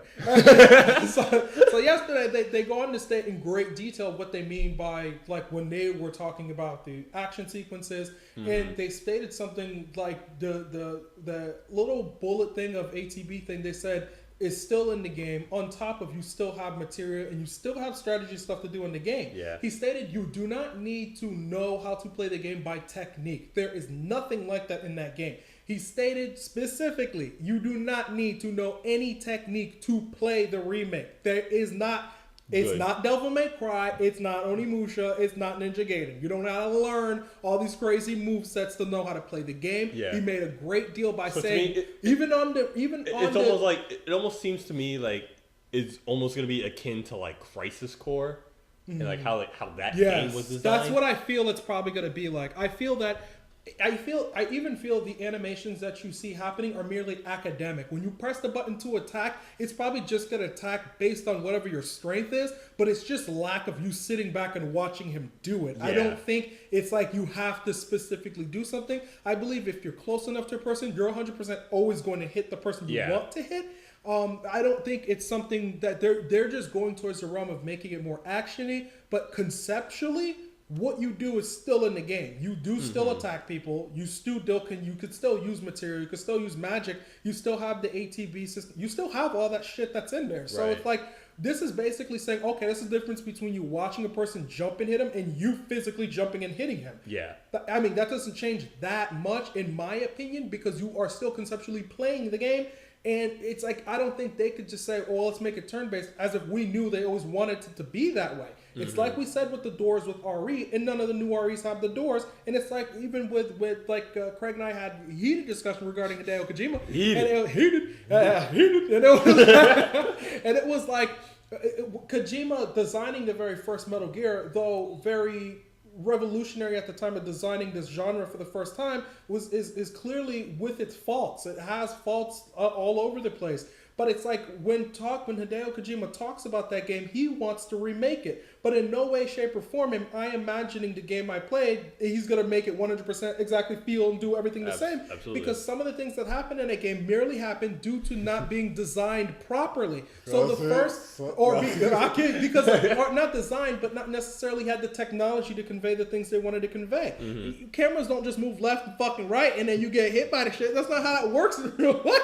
They could see multiple dimensions. No, it's like, it's like he's just making this for lack of a better way to convey something else. So he even stated that the last boss in Metal Gear 1 or Metal Gear, you would not be able to he was not going to have the same sequence of you killing the boss. They didn't even animate it because it was so early. You're talking about 1987. Yeah. So he states if he remade the game, some of the characters would have been different. A lot of characters would have been different. A lot of the action stuff would have been different. It's like, imagine that he's not. Dude, that game's like almost 30 years old. Dude. Yeah, so it's like you would have to imagine that people are expecting, oh, we just want better looking and plays the same. The people who make the game are telling you they never intended for it to play that way. So why the fuck would you make the same mistake twice? Absolutely. Though people love to make it sound like, well, making a game is just group thing. It's fucking not. If Craig and I wrote a book, Craig writes his book, I write my book, and Craig says, you know what? If I could have made this into a movie, this would have what really happened. Mm-hmm. If the film comes out and you don't fucking like it, the person that made it is telling you, I intended for this for real. Yes. And that is the person that makes that, not anybody else. And you're way more than allowed to say like, oh man, I don't agree with your viewpoint, but that's how it's supposed to be. Yes, that's how it's supposed to be. It's either good or it's bad compared to you. That's yes. simple as that. The way I see it is, in terms of design with games or design with anything, is you could either agree or disagree to purchase the product. Absolutely. And the person making the product is basically saying, I'm making something that you could give the yes or no to. Yes. And with film, you don't just get the movie and they say, oh, here's the script and tell us if you like it. You don't get something where they're like, okay, here's all the movie, and then you could choose whether you watch it or not. You get, here's some trailers, here's some snippets, you go and watch the 2 hours and tell us how you feel about it. In games, they're letting you fucking play the goddamn game. Mm-hmm. They're fucking giving you the deepest transparency out of all mediums. There is no mediums that gives this greater transparency. So why get mad at a team for saying we're making what we really wanted to make just because? Yes. I mean, Final Fantasy VII still exists. You can still play it. That's my big thing. That's my big thing. Like, they remastered and ported Final Fantasy VII. That's my big thing. It's like, come on, that is my biggest thing. Like the fact that they remastered the original version, so you can now, and they made it immediately available on PSN. So you can now like say like, oh man, you know, I'm so against everything that they're doing with this remake. I hate it. It's fucking awful. Good. Like, go buy the remaster on PS4 and you'll be happy. Because that is exactly the game you want. It's exactly the game you've been waiting for. It's remastered. It looks, I'm not going to say it looks, it's not going to look like the remake, obviously. But it looks better than it did before. And you can play that. Whereas this is it's a different game. You're gonna get your same story in a different view. Yes, and it's gonna be something.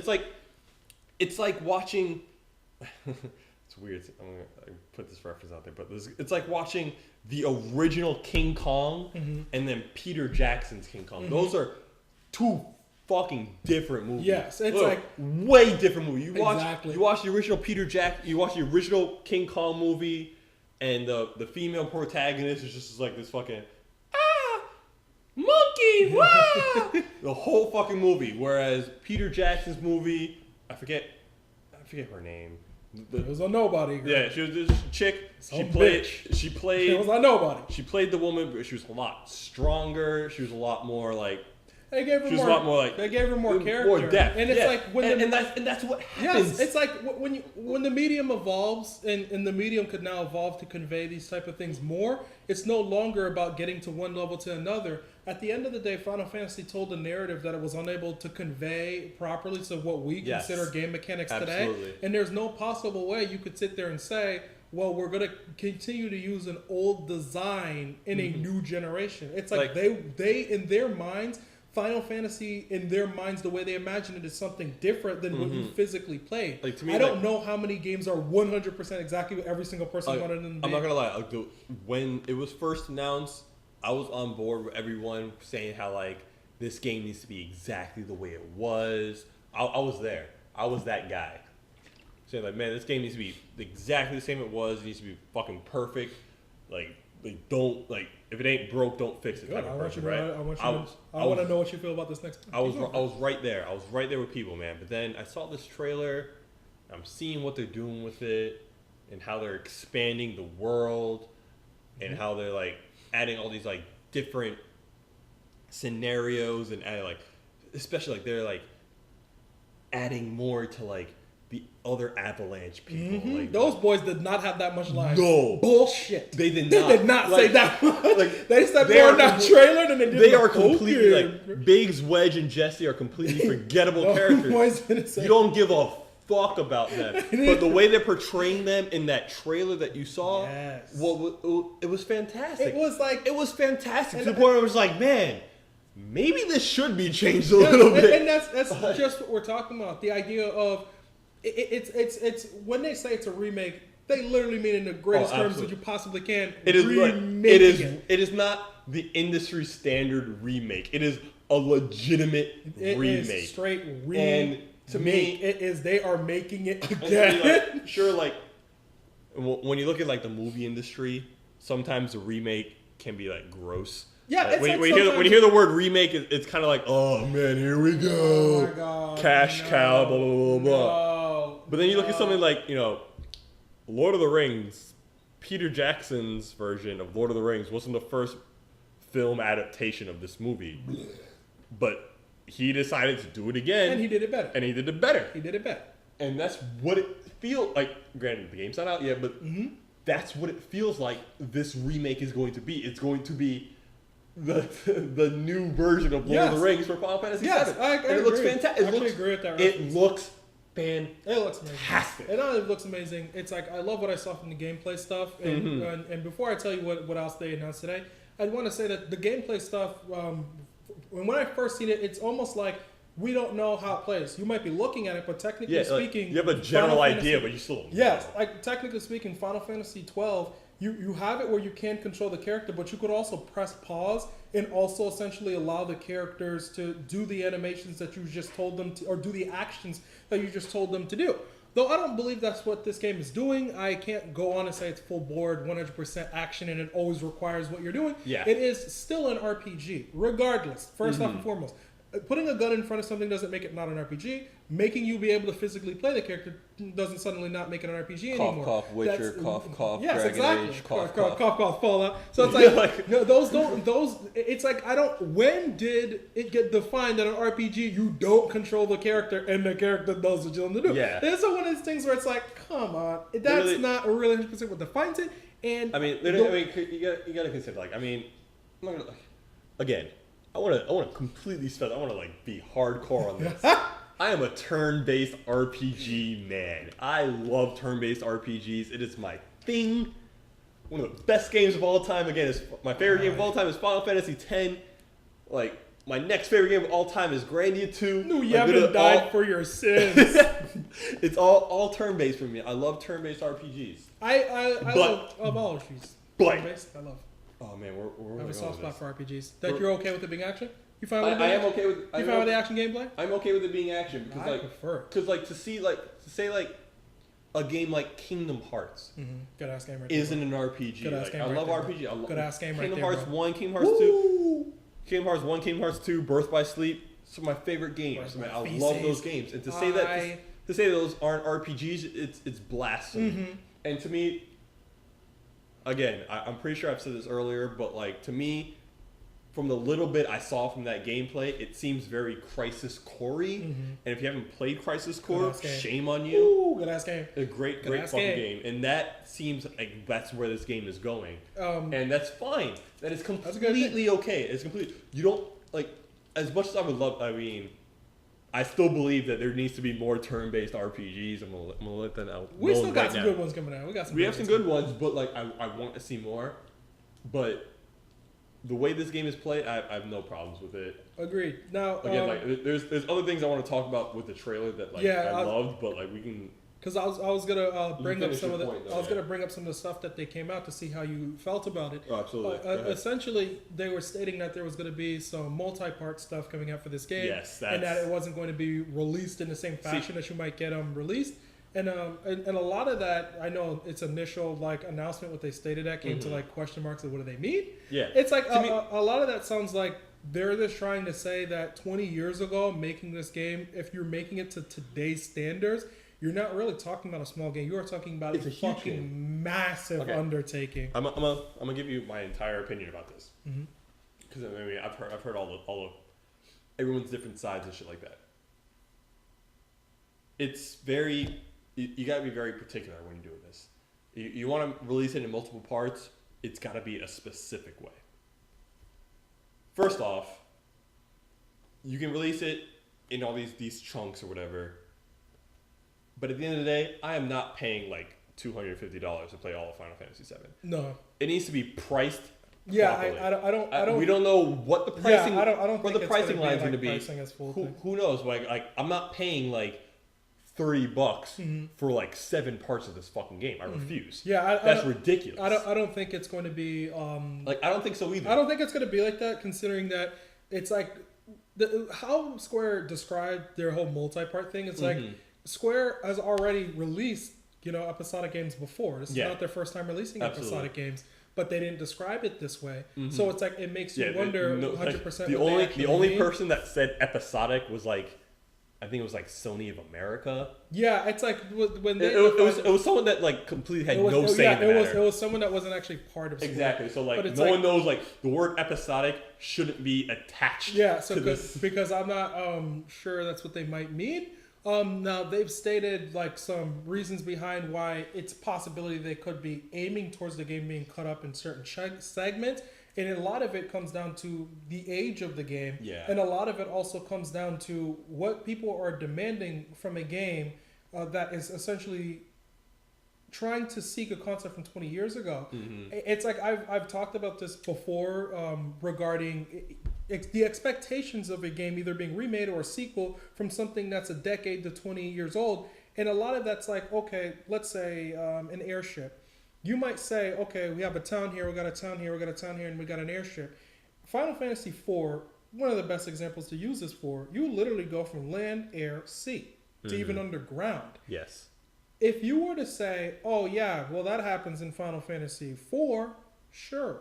That's not the same thing today. You're like trying to say, well, okay, if we're going to get this and somebody expects it to be in one thing, that's like saying, well, Final Fantasy 15 is going to be this expectation that this airship is going to be massive and you're going to go from land, air, sea. Those are no longer the same things from either sprites or early 3D till today. Yeah. Real-time lighting, textures, RAM, all these fucking crazy ass things are now. When you look at games that are massive, games like the fucking Witcher 3, games like Final Fantasy 15, when you look at these massive ass games, you're no longer asking of the same exact thing. Absolutely. Battlefront got the grunt of this criticism regarding why it didn't have XYZ, and it's like, well, you're also saying this about a game that released with no real-time lighting, no real-time textures, no tessellation, no a lot of things, yet there's a demand for the same exact specific amount of quantity and features when you're really not really asking for the same thing to be done in the same fashion. Now, if you were to say, sure, if you want Final Fantasy VII to be done that way, would you want it done with really no real-time lighting, no textures? No one would want the fucking game done that way. Yeah, it would look so awful. It's like... I shouldn't say awful. It wouldn't look as good. It wouldn't look as good, but that's not what... My personal opinion is that's not what people want. This is a game that, quite honestly, could have never even released at all. Absolutely. So it's like them making an attempt to say, we're going to release something that was released 20 years ago today with the same measure of standard is fucking huge. Because even Final Fantasy 15 attempting this is a huge deal. Because you're not just asking for the same thing now. So the fact that you're going to be having in real time, in 3D, in airship in Final Fantasy 15, along with this massive overworld, even if you're not going to space, even if you're not going to underground, consider what I'm saying by just speaking of it. It clearly sounds like it's lesser. But you're not talking about it in the same realm. It's like if I told you 10 years from now we're going to get VR and we're going to get graphics that look like real life. Telling you, oh yeah, you could play Resident Evil 2 in that. It's not the same thing now. Because you're now talking about an entire fucking city rendered to a scale and to a level that is now today's standard. Yeah, and that is something that does not happen the same way. If you look at that sprites-based shit, Bitch, nigga, they released like 200 fucking Mega Man. They released a lot of Mega Man games, 20 plus Mega Man games. But you have to understand, okay, if you told them, oh, release those same Mega Man games in 3D and the same fashion. It's completely different. So I'm okay with them saying they want to do multi-part for several reasons. Yeah. They could get it out faster. They could essentially have the funding and money to get it out, and people could now properly see this is how much it really costs to make a game of this scale. That's my biggest boon is the fact that yes, they're releasing it in parts. Thus, you're gonna get the first part faster. Mm-hmm. But again, the space between these parts needs to be legitimate. Yeah, I considering Square, I ain't trying to wait 10 years, 6 months. 6 months in between parts. Jesus Christ! I ain't trying to wait for that, man. I'm sorry. What's crazy about this is Craig is out here talking about Square. Let me repeat it. Square. I'm looking Craig at his eyes right now, folks. Square. And this nigga said 6 months. We can't even get Telltale to do that, right? Telltale's like 8 months later, bro. I have episode coming down next week, bro. I just say that this shit. I don't think it's gonna be that. I don't think it's gonna be that way. I truthfully feel that if we would fucking be lucky if this bitch was a year in between time, Craig, we would be lucky if it was a year in between time. At this point, I don't know how expansive it really is. To me, it needs to be reasonable. It needs to be reasonable. From what I'm hearing Katase say regarding it, he's saying that some of it went down to space limitations. Some of it went down to how massive it is. Another new thing I wanted to bring up to you regarding some of the changes is the fact that you could travel around Midgar. It's a bigger city. It's more explorable is what he's saying. So in my personal opinion, if you were not just talking about just re-release of Final Fantasy VII that looks better, we're talking about a fucking remake. They are making it the way they would want to make it. So in that regard, you're not just talking about Midgar as this little short stone store. You're talking about it's a fucking big, massive city. So in my opinion, if it is this massive and it's this explorable and you get to sink in more hours, and let's say Final Fantasy VII, because Final Fantasy VII 50-hour game for a lot of people, 50 to 40 for a lot of people, this potentially could go into the 200-hour realm like Witcher, like Fallout. It could go into that realm. Would you want it to go into that realm if you got a meat of great quality that came from such a thing? Oh, absolutely. But it's such a hard thing to talk about. You're getting it faster, Craig. It's true. If we consider this, what I want to say is how do you think they're then going to do level progression and shit like that? In terms of leveling up, they're probably just gonna have it just continue off. But the thing is, it's kind of weird though because because they're crazy fucking people out there. I'm not gonna say I'm gonna do this, but they're gonna be crazy fucking. Yes, Adam. They're crazy fucking. All right, niggas getting a 99 in the first level. Adam, he's getting a 99 in the first level, bro. All right, I know y'all don't know Adam, but Adam, we're going to label the kind of dude who stays in area 1 and levels all the way to level 99. He doesn't beat a game, he destroys it. Yes, he doesn't destroy a game. He conquers it. He fucking rapes it. Homicide, bury the fucking body. So when we say we Adam it, that's when we what tell we you mean. we conquer it, I don't think you understand. This man fucking holds the record. Dude, he still has the fastest for fucking playing Link Between Worlds. Link Between Worlds. Yeah, he holds the fucking record to it. The man YouTube.com/bunnyma. He fucking owns the shit. BUNNYMA. Well, he actually needs to get it back from some other dude. But he's still, really? Yeah. But what a bitch. Fuck that kid. Yeah, fuck that kid. But he's still one of the fastest playing these games. Yes. When he plays an RPG, he fucking murders, destroys, rapes, homicide. I don't give a fuck. I was so pissed off. Genocides. I let him borrow Grandia too, man. He didn't beat that game because he made his level 80 in area 1. He got bored. I'm like, why don't you fucking progress in the fucking game, bro? And I worry about that too. The idea that somebody can get to whatever the first area is and completely murder the shit out of it. That was my original point. Was that imagine okay, we released part 1, 6 months later you get part 2. Okay, well I'm just gonna level to level 99 until you fucking release part 2. That's a problem, just Craig. Destroy your game. Ooh, that's a problem, Craig. To me, that is a problem. That's a problem, Craig. That is a problem. That's one of those things where it's you're just gonna have to have some fucking self-control, Craig. God damn. I mean, Either that or you implement a level cap. Yeah, that's what I feel is probably going to happen. It's like what other RPGs do. Like when they release DLC, they're like releasing their level cap, which makes sense to make the enemies fit a specific amount of damage and to not have you just rape the next thing. I understand what it should. Like to me, like again, Adam doesn't feel this. He's gonna. But to me, a lot of the fun of RPGs is getting to that point where you reach that boss and it's just really hard to beat. And then you have to go level up. And you have to go level up. You have to like try your hardest to actually like surpass that. It's one of my favorite parts of RPGs, absolutely. And I'll never forget Final Fantasy X.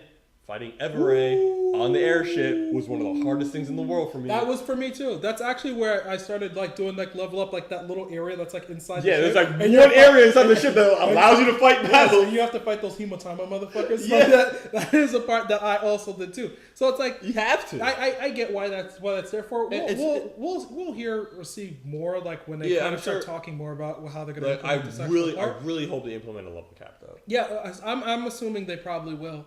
Another thing I'd definitely like to talk about, which is like one of the things I know you're interested in hearing. This is what I assumed when I heard multi-part. Yes. Is they already stated that they were going to fix parts of the story. Like I was already confirmed in this first show. There's some stuff I want to talk about that too. Because they're not going around doing what the fuck they want. They're going to fix some shit. Yeah. So what they're saying is that they will expand the story of Final Fantasy VII. Final Fantasy VII is not just Final Fantasy VII, okay? It is Crisis Core, it is Advent Children, it is Dirge Service. Absolutely. It's like fucking... it's actually like several other games too. So it's like... Yeah, it's almost an expansive universe now. So I feel like, probably. To me, like my favorite part... Kadaj. It actually works right... Kadaj. Kadaj. It actually works right into the point I wanted to make. Mm-hmm. My favorite parts of the trailer that I saw was literally just that. The expansion of the world. Thank you. Whereas, like, again, I talked about a Biggs, Wedge, and Jesse. Mm-hmm. The three companions you have, other than Barrett, on your very first Avalanche mission. Granted, they speak, they do their thing or whatever, it's but like seeing them talk and like seeing what they're doing, like I can almost see like them expanding on that. Like you can get more. In the original game, you don't really get much of that. It's not even just having these NPC partners flush out their characters more in terms of the dialogue that they say, which adds so much even more to a story. Absolutely. It's the idea that you have Cloud expressing his how he feels about now being a mercenary versus being with the people that trained him. Yes. It's about him acting that way. That's like, wow. Well, we never really thought about that considering how we were seeing it before. Absolutely. But the people who made it thought about it and they wanted to. If they had the ability to do that, they would. My very most favorite part of the entire trailer was Cloud gets surrounded by Shinra soldiers. Yeah. Not soldiers, but like fuck Shinra boys. Operatives. Boys. I forget what they're called. No, they're specifically called fuck boys. Fuck boys. So like the Shinra guys, they surround the guys with like the three lights on their faces. The Splinter guys. Yeah. They surround them, and one guy recognizes Cloud. He's like, wait a minute. I thought you were one of us fuck boys. Yeah, he's like, I remember you. You used to be one of us. Aw, yeah. And the thing is, that's one of those things you didn't get in like the original, like before like Cloud just got surrounded. He was like, oh shit, and then he just ran away. Whereas now he's like, you actually get like a little bit more. Like now, like I envy people who are going to play Final Fantasy VII for the first time in this version, because they're going to get that. They're going to get that, like, that guy who's like, wait a minute, I know you. And then some guy's going to shoot at him, he's going to run away. And they're going to be like, wait a minute, why does he know him? Yes, it's like, what's going on here? You're going to get like a whole other blend of mystery there. Like, it's going to be like, it's just a lot. The story's just going to be, like, to me, it seems like the story's going to be conveyed a lot stronger. Yeah, it's like you have all the mocap stuff and all the facial stuff, and everything is going to be able to tell the story way better than clearly it could have ever been told 20 years ago. Absolutely. So it's like this lends so deeply to the story. Absolutely. That if they want to Final Fantasy stories, it's a good story to tell. It has so much room to expand upon. It's a great sci-fi story to tell. Oh, absolutely. It's like if they want to specifically go in there and add some of the Admiral Children stuff in there, I am fucking 100% fine if they do. Because the way I see it with Square is seeing this as this is their second wave. Now I know that a bunch of you can literally make like because you want to release it in parts, right? Like you don't have to now stop it. at the Sephiroth. No, and that's actually the point I was making. Yeah, you can literally continue it. Yeah, is that it can continue, with prequel stuff with Crisis Core. It could continue with Advent Children. It could continue. So it's like I'm not sitting here saying, I'm not essentially saying that I 100% gonna want them to go down and do all of that shit. But I'm merely saying that it's great that it's going to have a second wind. So Square now gets to essentially do what they wanted to do with it, and that's amazingly great that they're doing that. Good. So we'd just like to wrap it up for a little bit. Craig got to go take a poop, and I'm just playing. But we definitely are okay with what they're doing FF7. We're definitely fine that finally that it's gonna have essentially attention to have a sequel, room to grow further that they've never essentially had before with other IPs or other Final Fantasy titles. The universe is very expansive. If they stopped it with Advent Children, I'd be fine with that. If they found a way to make an entire game thing about that, I would be fine. Even though I know fanboys get pissed off about this and they're angry and they don't want somebody ruining their Final Fantasy and they see the game in a certain way, the creators of the game don't see it that way. I use the analogy like if Craig and I wrote a book, or Craig wrote a book, or if I wrote a book and I created something, and because of the limitations of the format I created it in, I then wanted a sequel. What if suddenly I wanted it to continue on if the medium I was doing it allowed me to expand it further than I ever dreamed of? Maybe then I don't want to end it at a second book or a third book. Maybe I say to myself, now that these guys given me a TV show, now that they've given me a movie, maybe I want it to be something more. And I believe the people who create those games are free to live that out. So I believe they own those games. We don't own those games. It's a yes or no. You can choose to like it. You can choose not like it. And I think it's fine that they're doing it. If we get 10 years from now, and let's say in 10 years, that they already did a Crisis Core, and they already did Advent Children, and they're working on something else. Mm-hmm. How many people will really say it would have been better to never do it just so you could ignorantly have a single title to brag about? I don't know if that's good for Square for business. I don't know if it's good for the creators. Like, they want to be able to create this, and it's great to at least have the second chance. Yeah, I mean, there's not much more I can add to that. I mean, it's really consider this much. Consider Craig and I don't even think Final Fantasy X-2 is a thing. To us, consider Final Fantasy X ends with Final Fantasy X to me and Craig. So in my opinion, you're free to just ignore every sequel, but let the people... If you haven't played Final Fantasy X, it ends when Yuna makes her speech back in Babel to say that everything's okay. Pretty much. So it's like there is no spear hunters. People are gonna sit there and say a bunch of stuff. Don't let fanboys ruin your day, because they are going to sit there and say anything about this one is better about A, B, and C. This is good for the industry. It is. This is good for all gamers, because if you don't like it, you don't need to buy it. But fuck, at least you even got the chance to even get a second game.